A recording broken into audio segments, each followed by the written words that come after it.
Good morning, everybody. It's Annette here from Common Sense Marketing, and welcome to our webinar or web event on how to make more money from your marketing. So what we're going to be doing today is discussing the power of marketing.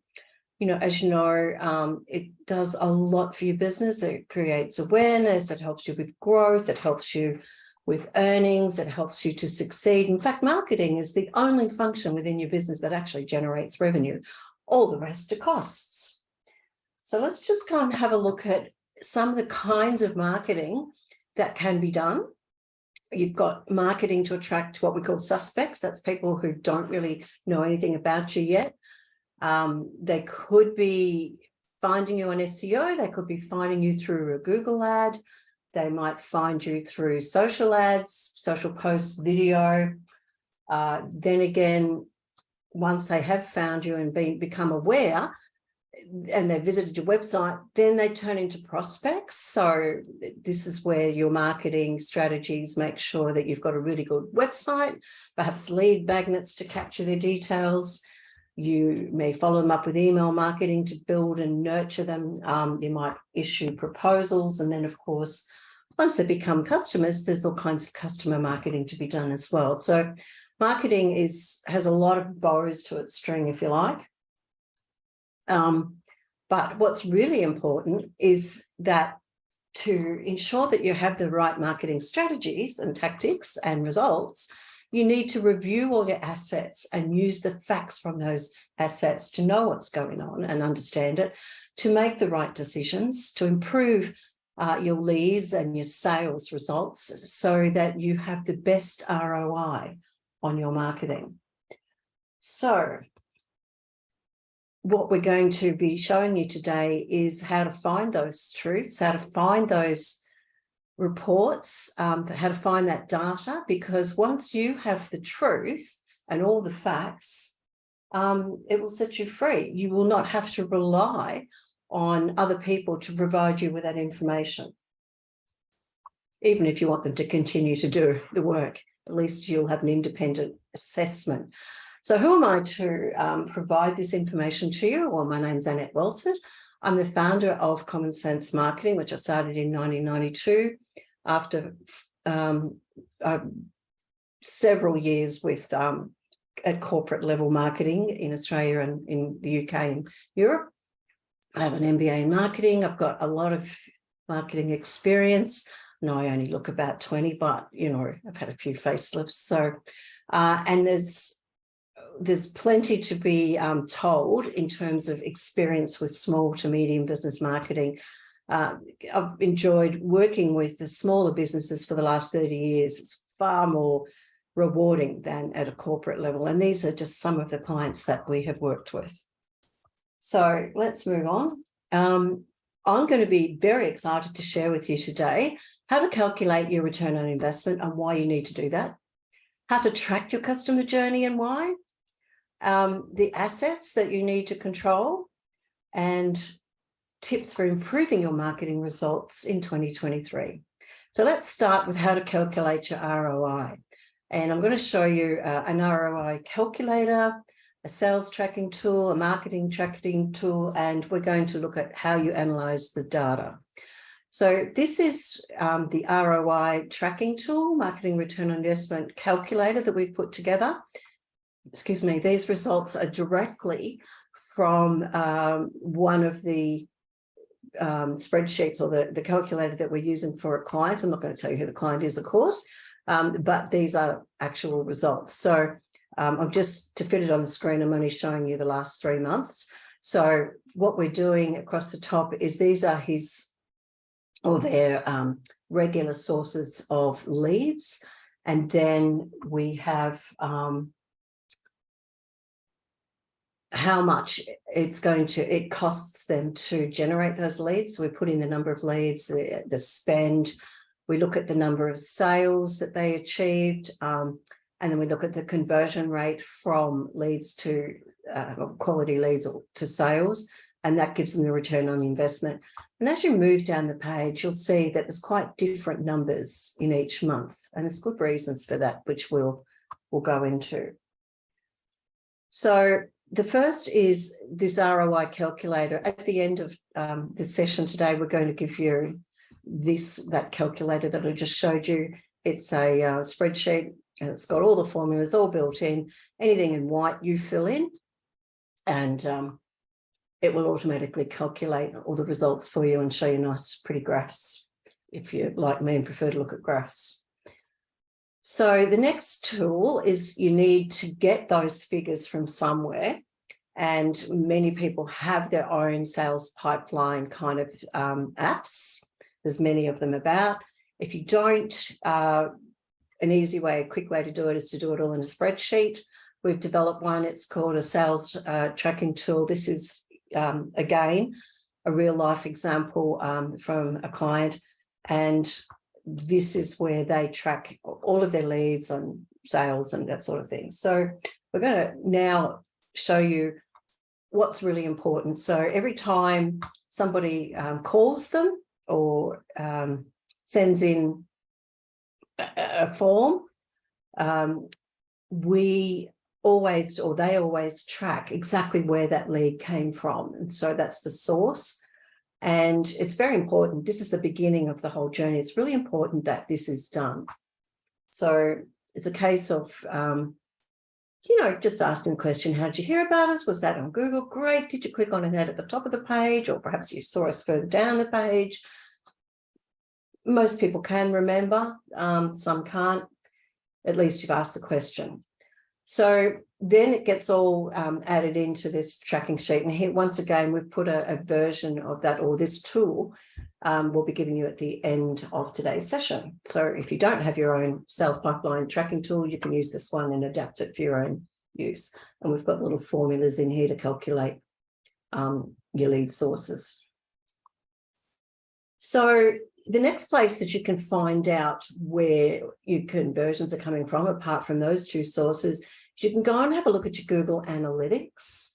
And now this is a very important tracking platform that Google set up many years ago, and it's free, but it does involve putting code on your website and then also setting up conversions, that the types of conversions that you want to track within it. So there is the general free version of Google Analytics 3, as it's known at the moment, but it does require a little bit of technical setup to make it produce the kind of results that you want to see.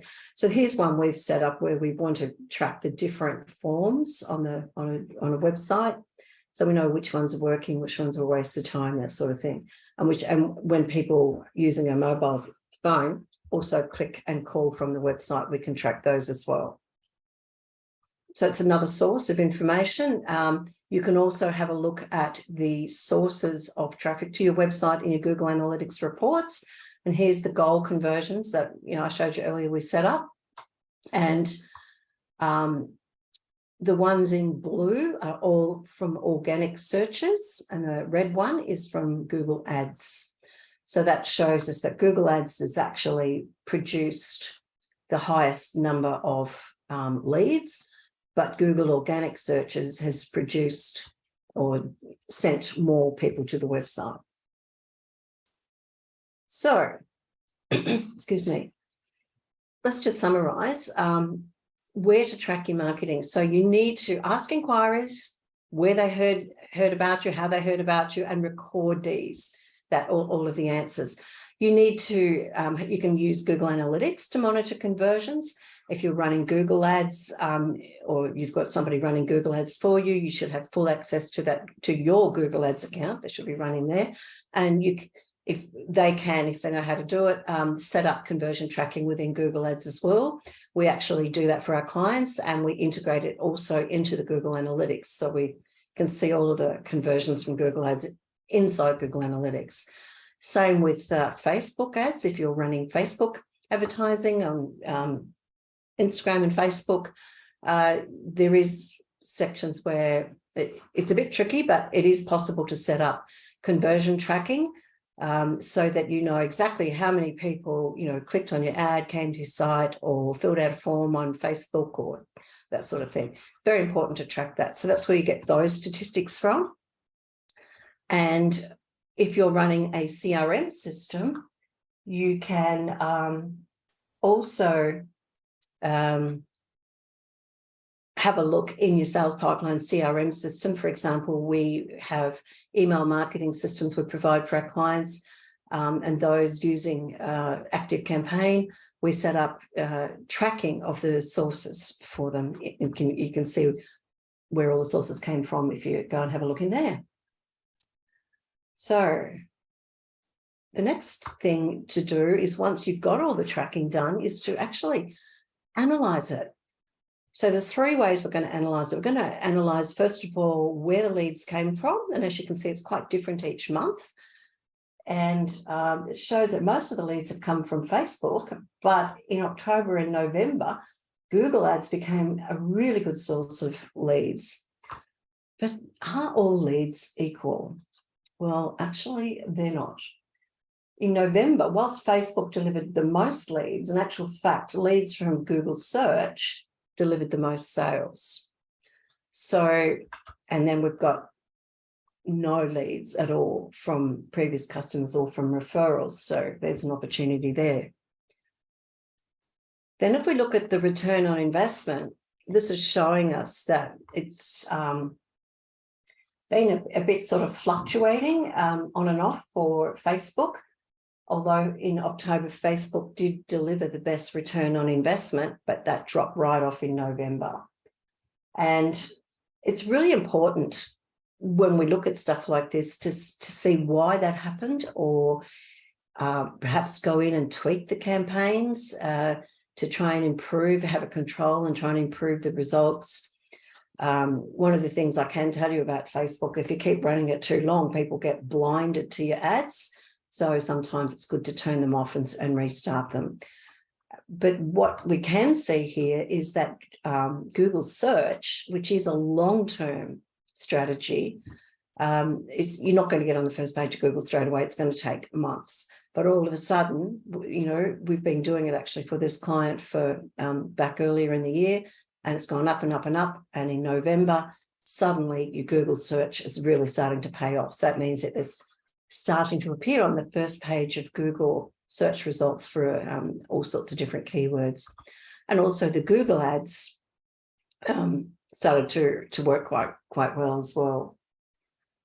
So the next thing that we're going to look at is, why analyze the results? Well, we're actually just going to go over this in a little bit more detail. That you want to set goals and KPIs so that you can determine what needs improving. So if we go back and we look at that original summary that we had at the beginning, we then can set some goals.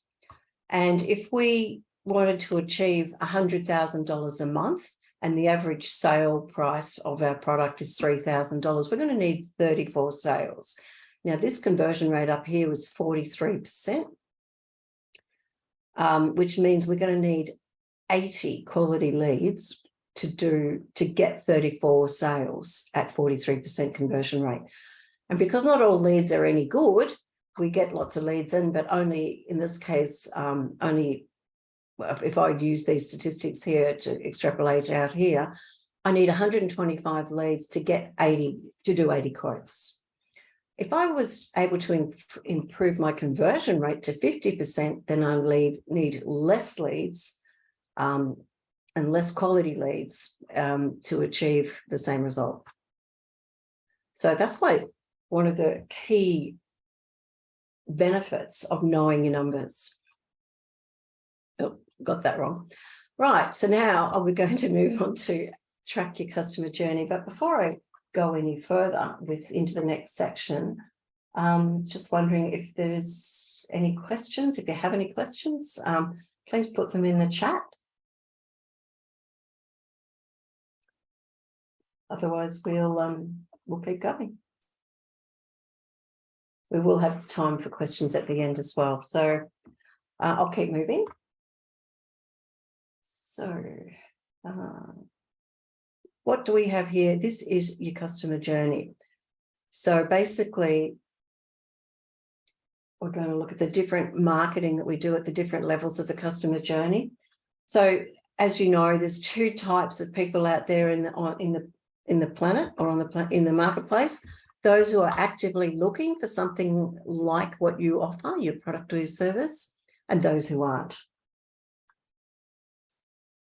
So what we want to do is, first of all, concentrate our marketing on those actively looking, because they're the hottest prospects. They're people that match, well, they might not match our ideal client, but they're certainly interested in what we have to offer.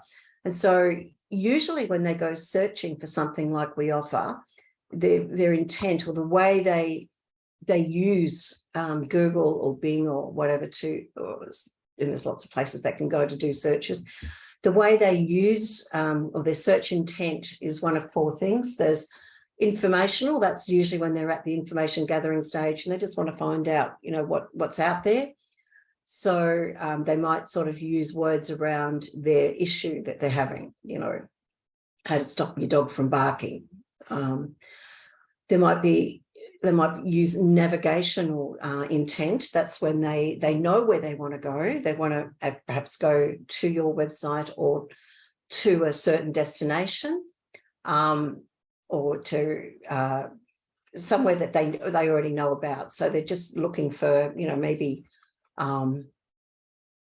dog training centres near me. And then if we move on to commercial intent, that's when they've decided that they really are going to buy, but they just want to do a bit more research. So they might sort of go, comparison of dog trainers in the local area. They might go and look at reviews of different, you might, do a keyword search on dog training reviews. So they're in the kind of information gathering stage before they make a decision.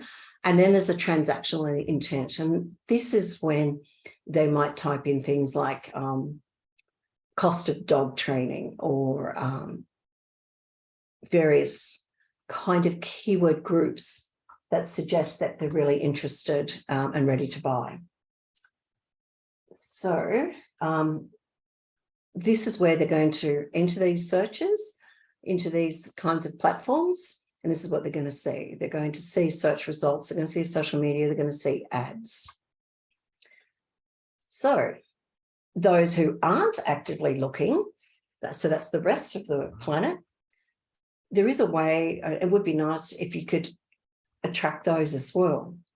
So to reach those, you really need to be running social media ads or posts, remarketing ads. So that's when you do some kind of ad and then gather code, or there's the code kicks in and you can kind of stalk them around the internet with further ads. So that's building awareness of your brand and your message. Somebody might tell them, refer you, tell them a story about you.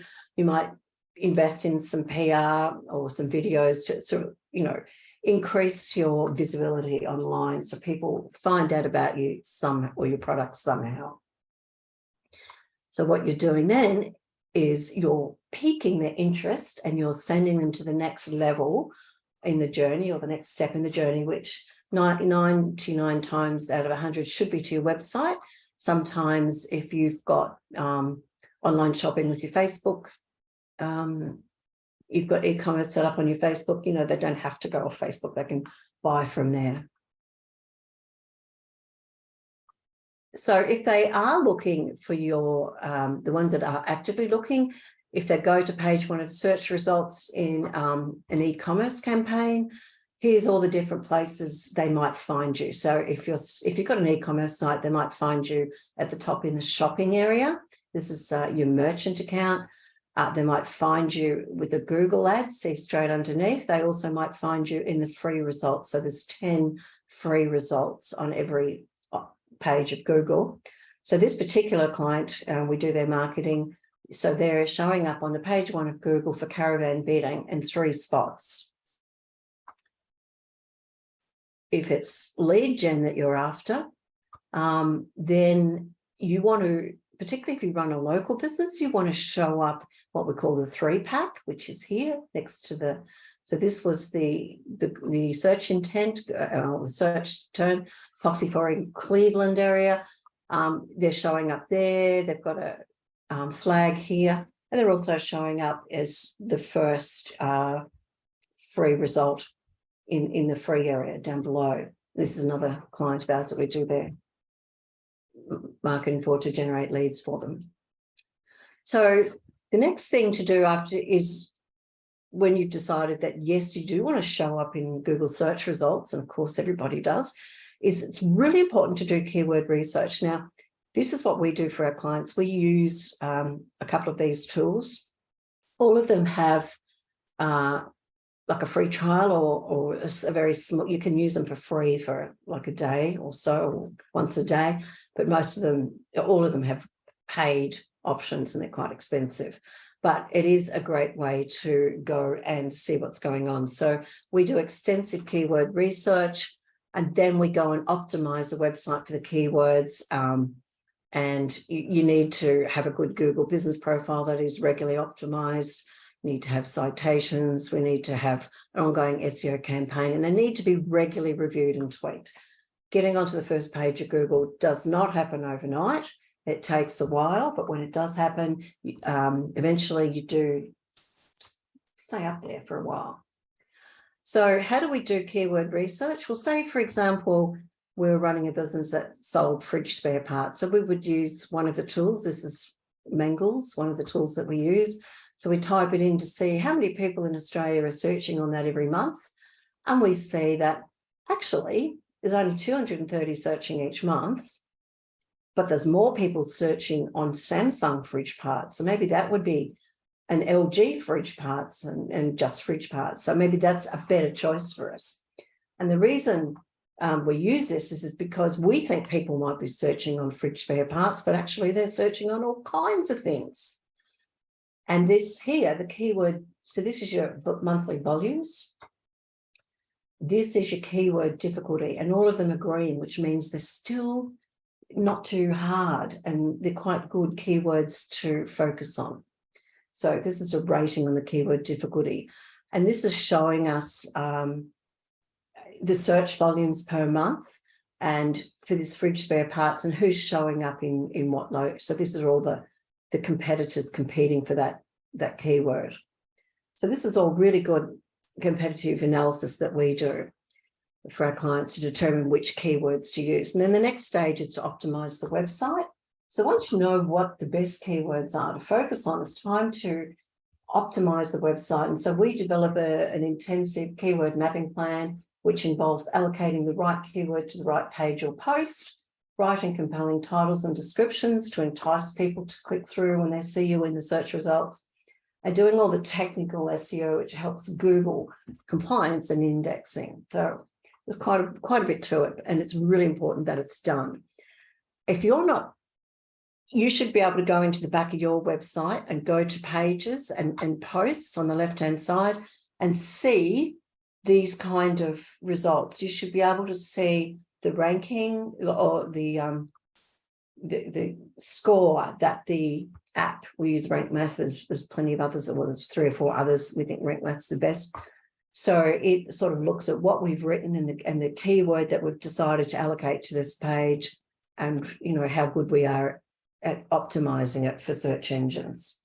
This should be on every page and post on your website in the back end. So just to reiterate what I mentioned, this is the SEO, or getting found online in search results. This is the process, and this is the results that can happen once it's done. So as you can see from these graphs, over time, it does really pay off. This client now dominates page 1 of Google search engines for over 500 relevant and popular keywords. And as you can see, the big leap in monthly traffic up here happened about the same time as the big jump. Like after a while, Google realized that this is a site that is well worth visiting for all these different keywords. So he's got over 500. And has provided him with a really big jump in leads and sales. If we're looking at it from a e-commerce site point of view, you can see that over time with SEO, gradually more and more clicks, and the more clicks, the higher the revenue. So that's also SEO results. Works for both. We've been doing search engine optimization and marketing campaigns for this particular client, Credel Painting, for around 8 years now. When she wrote this lovely testimonial, it was a few years back, and it did have a big impact. Our marketing had a big impact on their business. Since she wrote this a couple of years ago, we stopped doing Google ads for her altogether, and they're now booked out for several months in advance. So it does work in the long term, and it's well worth investing in. So then you've got the not actively looking prospects. So here's several ways to reach these new audiences who, they need to fit your ideal client profile, of course, but they're not really actively looking. And they're probably totally oblivious of your brand or the benefits and of the products or services that you offer.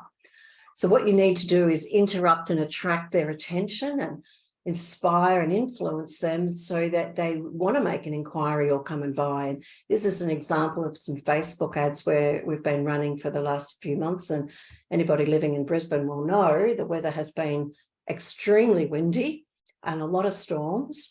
And so we're saying, you know, La Nina here yet again, now's the right time to take action to stop having to clean your gutters out from. And this has generated an enormous amount of leads for this and sales for this company from people who'd never even considered gutter protection, but all of a sudden they're really interested in it. So you can use social media, remarketing ads, posts, you know, all those that we mentioned before. This is how you attract people who are not actively looking. So the next stage here, so you've grabbed their interest, piqued their interest. We've got them to the website. They've become a prospect, and now we want to convert them. So this is your next stage of marketing. And the first thing that is really important to do, that we often do, is make sure that the website is going to convert and is going to give people what they want. So we use heat mapping software initially to track the customer journey and see all the sticking points. Then we redevelop this particular site to be more customer focused, to provide useful content and email follow-up for abandoned carts, that sort of stuff. So that's the old site there. This is after we redeveloped it. You can see the language is not about features. It's more about the emotional reason for buying, and for also putting up some useful, you know, information at the top. And we introduced a prospect marketing campaign. So what was the result? Well, to date, they've had a 400% increase in sales. And a lot of it is attributed to how we updated the website. So in this whole journey, not only do you want to make sure that you're giving them an amazing customer experience on your website, you want to make sure that you keep contacting them as well. So once they've filled out the application, the get a quote form or the contact form, or we put them automatically into a CRM, automated email system. They get a lovely little thank you for contacting us message. The client is notified straight away they need to contact them. Here's the details. I haven't put that up here, but it does happen. And then a few days later, they'll get another follow-up email, sort of building the relationship and the trust, saying, you know, tips to help you choose the right painting company. So, because most people are going to go and get 2 or 3 quotes. So we want to give them some information on how to make sure you don't choose the wrong one. This has really helped them with converting. But in some instances, you know, it's going to take a long time. Some purchase types have a short buying cycle. Others could take months, even years. So you need to stay top of mind so that they think of you when they're ready to buy. And this is really important sales statistics. Don't lose half of your sales because you don't follow up enough. As legendary marketer Dan Kennedy says, you keep communicating with your prospects until they opt out or die. So the next thing I'd like to talk about is your assets. But before I do we have any questions about the marketing process to suspects and prospects side, or were you happy to wait to the end?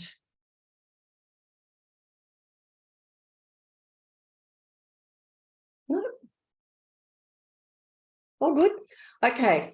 What I'm going to talk about here is your assets. Now, this is important. I said in my marketing to get people to along to this web event that 60% of the clients who've come to us in the last few years have come to us because they've been not happy with whoever they were using before. They weren't getting the right results, which is, understandable. If you're not happy with who you're using, you go and find somebody else. But what really shocked us was how many of them, probably 70% of those people, didn't have full access or even know about all of their assets. It shocked me. So the first thing you need to do is make sure that you own your domain name. This year alone, 3 new clients, we did a Whois search, and I'll show that to you in a minute. And they weren't even the registrant, weren't even the owner of their own domain name. They've got their web person to register the domain name for them, and that web person put it in their name. So it did take us a while and quite a bit of effort to get those domains transferred over into the rightful owners' names. The owners didn't have access to the registrar account because the web person had set them up in their own accounts. So we actually do sell domains, and we set up register accounts for each of our clients. And we transferred them all out of their web person's account into the client's own personal accounts, because it's really important that you have access to that. It is fundamentally, it'd be like buying a house and then finding out later you don't have the deeds to it. You don't actually own it. Somebody else does. So it's the same kind of thing. Your domain is your asset. The next thing is your website. So probably a third of the people who've come to us in the last couple of years did not have access to the back of their website, or admin level access. Some of them didn't want it, but really you should have, even if you're never going to go in there, because if something happened and you needed to move your hosting from one company to another, you wanted to update the information, if your web person disappeared, you need to be able to get into the back of the website so that you can give people access, and so that you can see what's really going on. Same with your Google Analytics. Half the people who come to us didn't even know Google Analytics existed, let alone what their logins were. And we found that in some instances they'd been set up by the web people, but then the Google Analytics weren't actually owned by the business owner or the website owner. Same with Google Search Console, same with Ads Account. Oh my gosh, so many Ads Account. Google Ads agencies set up the advertising in their own account, and the client doesn't have any access to it, so they can't really see the true results. We've seen that a couple of times with Google Ads and with Google and with Facebook ads. So these are the important assets that for your business, the digital assets that you need to gain control of. So if you're going to use Google Analytics, one of the reasons you want to be able to use it is to be able to go in and see key metrics like the age and gender of people visiting your website. So then you know who's interested and who to target. You want to know what pages and posts on your website that they're visiting, so that you can make decisions on what topics to focus blog posts on, what topics people are really interested in, what other pages they're visiting, all that sort of stuff. Google Search Console. This is where you can find, this is one of my sites where I sell a book on how to grow tomatoes. But this shows me, this Google Search Console here, what people search in the internet to come to my website. They type things, like most of them type what to plant after tomatoes. So I'm really glad I wrote that article, because it's brought a lot of traffic to the website. So there's lots and lots of really useful, valuable information you can get from all of these assets to help you.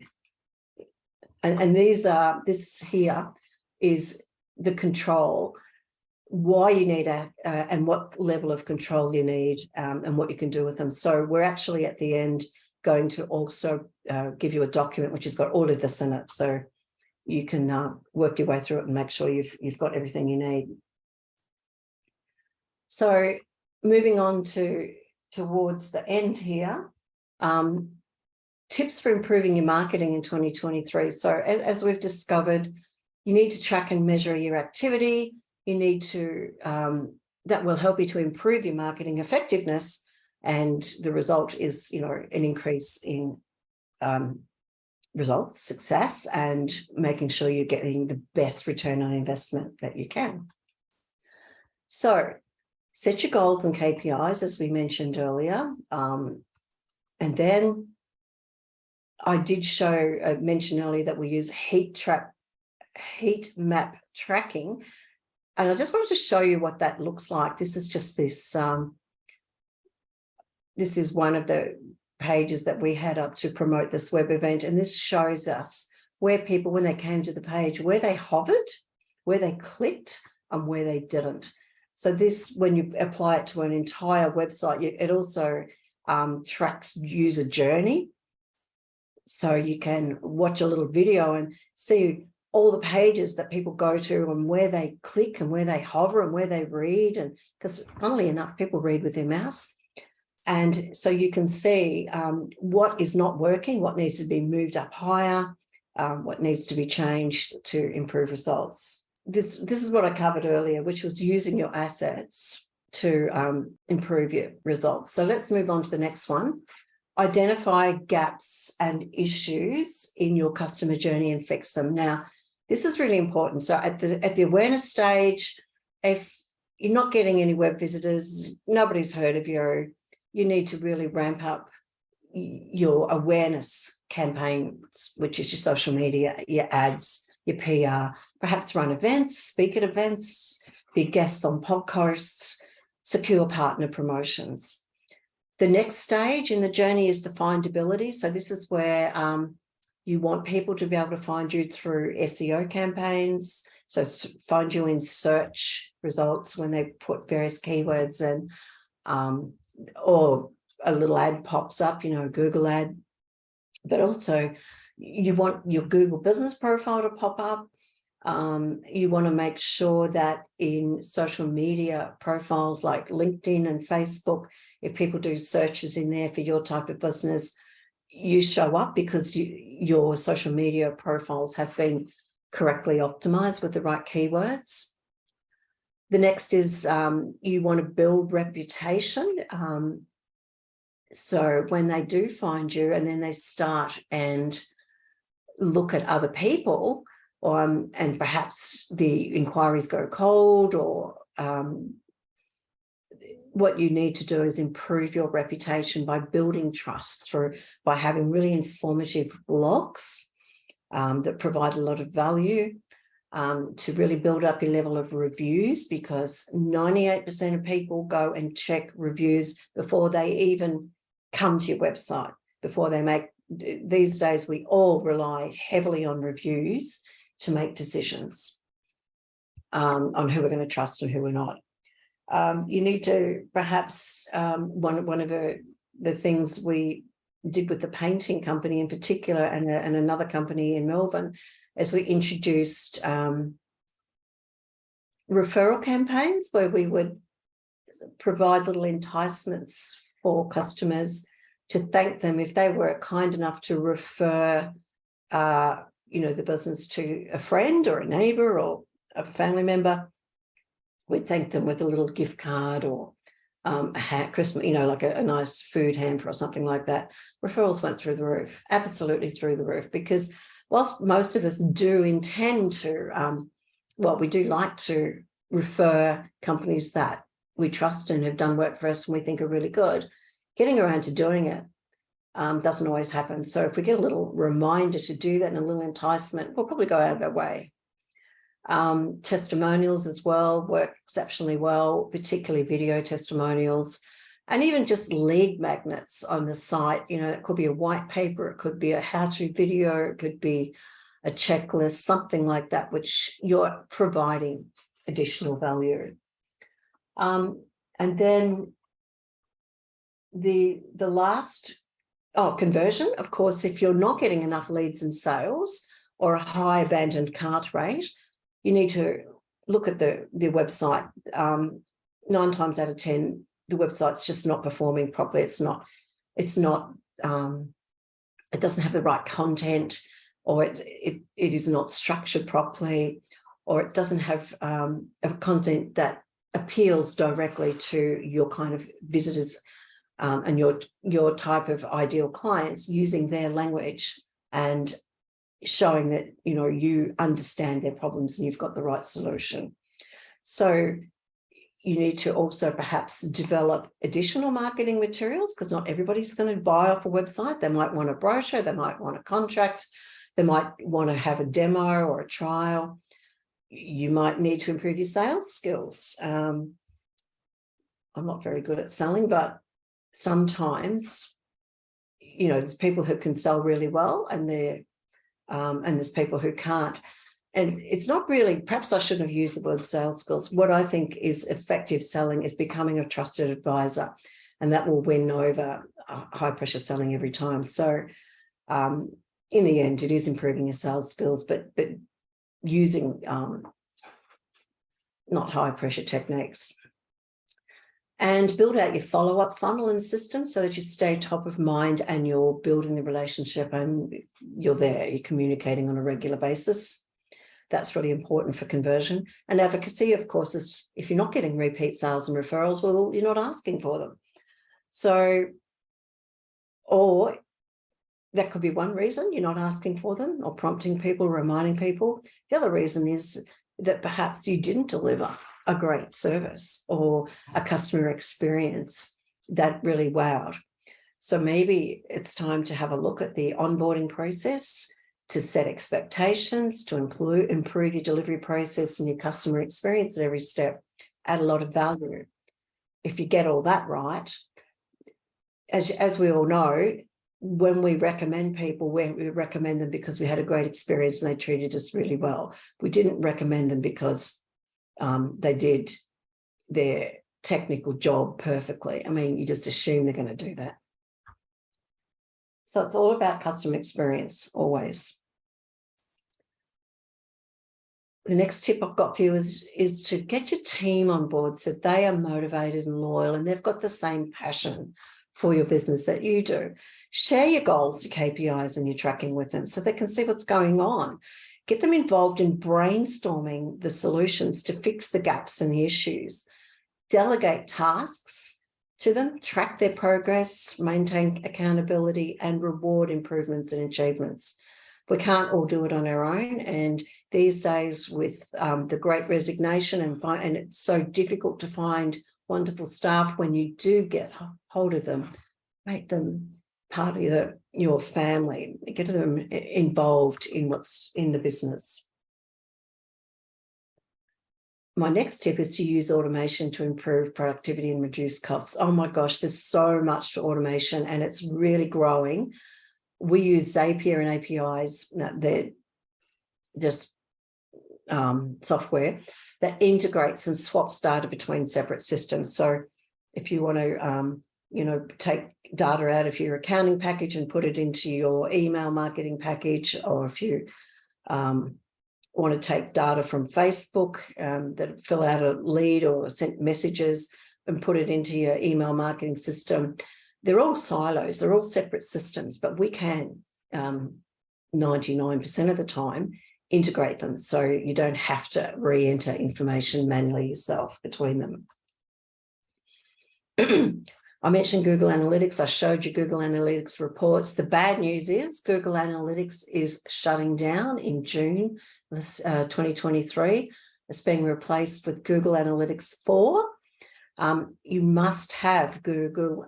If you want to use Google Analytics for measuring results, for tracking results, for seeing what's really going on, you need to have Google Analytics 4 set up ASAP, so that it's starting to track and gather information now for when Google Analytics 3 shuts down in June. It's quite different to the new one. The reason they introduced it is because of all the problems with permission marketing over in Europe, in Canada in particular, with GDPR. So this doesn't actually track people with cookies. It's more AI-led, and it tracks events, but it does do a much better job of tracking than Google Analytics 3. It's just a bit clunky in the way it presents the information, which is why it needs to go into Google Data Studio. It's all a bit technical. It's something that we're working on with our clients to make sure that, it's all set up and ready for them. But it's such an integral part of marketing that it's just got to be done. Chatbots, like this little fella down here, they're more and more and more popular, and we use them in some of the Facebook marketing, in the messaging that we've been doing. You often see them at websites. They're a good way to streamline people, to send them to a knowledge page, to answer common questions before you get your real person involved. So it really does improve productivity and reduce costs, because everybody expects some kind of response within 10 minutes of making an inquiry. So that little bots can help with that. And then there's AI. Oh my gosh. So I've been playing with AI in the last couple of days to create blog posts and create social media posts and ad copy, to develop questionnaires, to develop images. Oh, it's just incredible how quick it can be done. The downside is, or the way to use it properly, is to always edit it and add your own words yourself so that it makes grammatical sense, but is also relevant to your language style and business. But yeah, it's really taking over. You can't use it 100% for everything. Google's right onto it, and their latest algorithm update, which is still being rolled out at the moment, but started a couple of months ago, was based around content relevancy. And they're well aware of the huge uptake in the use of AI machines to create content. So whilst we are playing with it, we certainly don't use it 100% or even 50%, because we want to comply with Google's algorithm for the search engine for the update, and we'll continue to go down that path. And then, of course, CRM, automated sequences I talked about earlier. There's all sorts of amazing things we can do in the email database CRM systems to automate processes, automate emails. You can trigger emails to go out when people click on certain links. You can say that only people that are interested in this get this email, all sorts of stuff. Okay. The trends, and I did a lot of research into this from a lot of the big companies here, the big trend predictions. Inbound marketing will stay at the forefront as the best strategy for growth. More businesses will leverage SEO to conquer search traffic, because as we all know, we all search for everything. Our first port of call is usually get on the phone and do a search, if you don't ask a friend as well. Social media will become more of a customer service tool. We've seen quite a lot of that going on when you can't, you get all these big companies give you, send you out all this stuff, and then it's always from a no reply, and you can't email them. So how else can you get in contact with them apart from bringing them up and sitting in a queue for ages? The best way I've found to contact a lot of them is to get onto their Facebook page and send them some kind of message, or onto their LinkedIn profile, and you get, it's pretty quick. It has a pretty good effect in most cases. You get answered a lot quicker.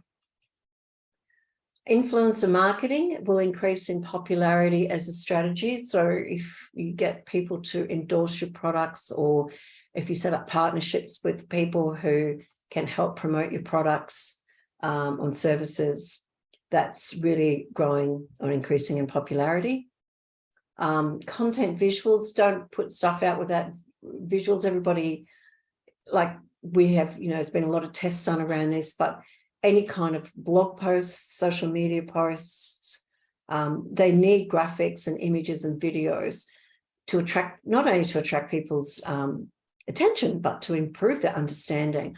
I'm quite, I like to read, but I can't understand big spreadsheets of numbers. I like to look at it in graphs.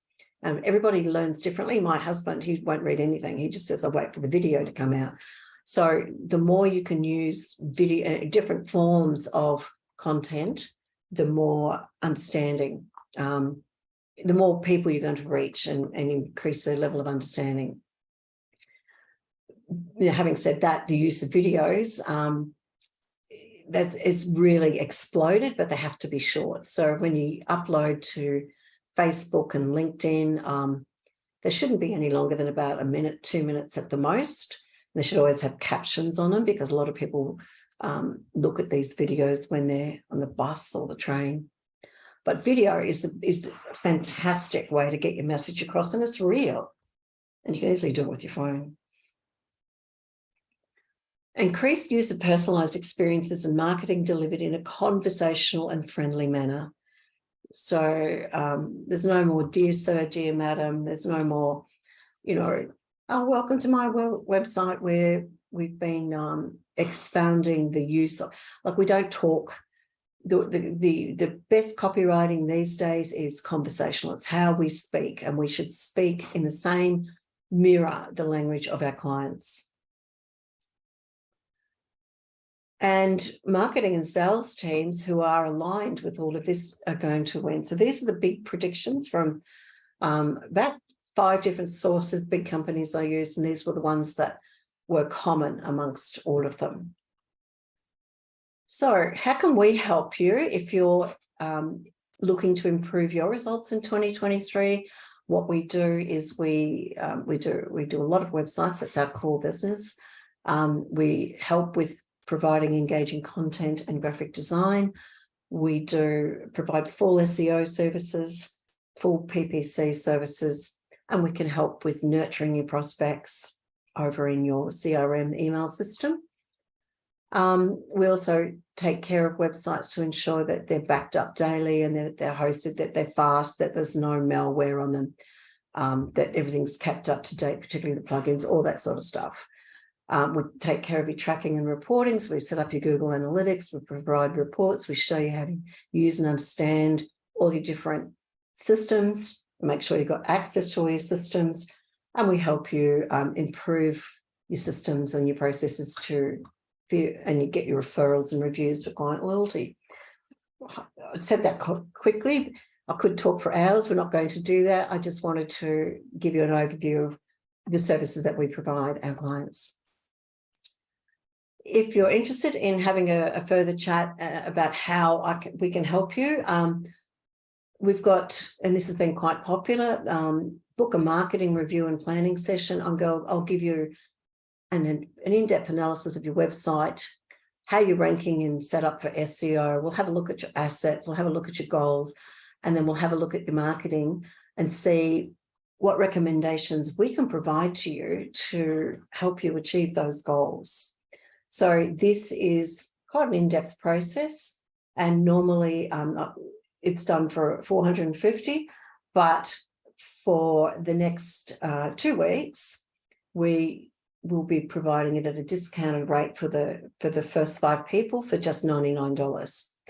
So if you're happy to, or you would like to take advantage of that, I think one of my lovely team is going to pop a link to that in the chat. So if you click on that link, that'll take you to the order page, and we can we'll be in touch straight afterwards to set up a time that's suitable for you and get going so that you can achieve better results next year. All right. Well, thank you, everybody, for joining in with us today. I really appreciate it, and I hope you got a lot out of it. And I look forward to following up with you and helping, seeing what you found useful, what you'd like more information about, and seeing if we can help you improve your marketing results in 2023. Thanks for joining in.